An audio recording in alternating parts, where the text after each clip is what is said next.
সভাপতি ভাই হাসনু, ব্লকের সভাপতি আমাদের অত্যন্ত দায়িত্ব নিয়ে এই সভাটাকে সফল করার জন্য পদ্মত পাঁজা এবং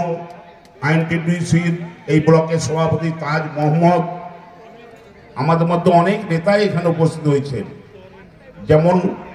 কর্মাধ্যক্ষ ও ঘাটাল সাংগঠনিক জেলার তৃণমূলের সভাপতি আশিস হুদাইদ, জেলা পরিষদের সদস্য ও ঘাটাল সাংগঠনিক জেলার চেয়ারম্যান রাধাকান্ত মাইতি, আমি দেখতে পাচ্ছি গোপাল খাটুয়া মেদিনীপুর সাংগঠনিক জেলার সভাপতি এমদাদুল হক, মেদিনীপুর ঘাটাল সাংগঠনিক জেলার সহসভাপতি চিত্তরঞ্জন গড়াই, পঞ্চায়েত সমিতির সভাপতি পার্থমানা বাস পরিবহন সহ আমাদের এখানে পূর্ত কর্মাধ্যক্ষ উত্তম আনন্দ ত্রিপাঠী এবং ঘাটাল সাংগঠনিক জেলার সাধারণ সম্পাদক বিশ্বজিৎ রয়, আসিফ ইকবাল কর্মাধ্যক্ষ, শান্তি টুডু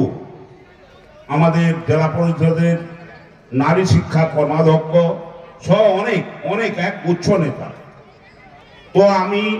একটু আগেই ঋতব্রত বাবুকে ফোন করেছিলাম, ও হয়তো আর খুব জোর হলে 10 মিনিটের মধ্যে এখানে মঞ্চে উঠে যাবেন এসে। অতএব যে সব কর্মীরা পিছন দিকে দাঁড়িয়ে আছেন, অনুরোধ করছি আপনারা সামনের দিকে চলে আসুন,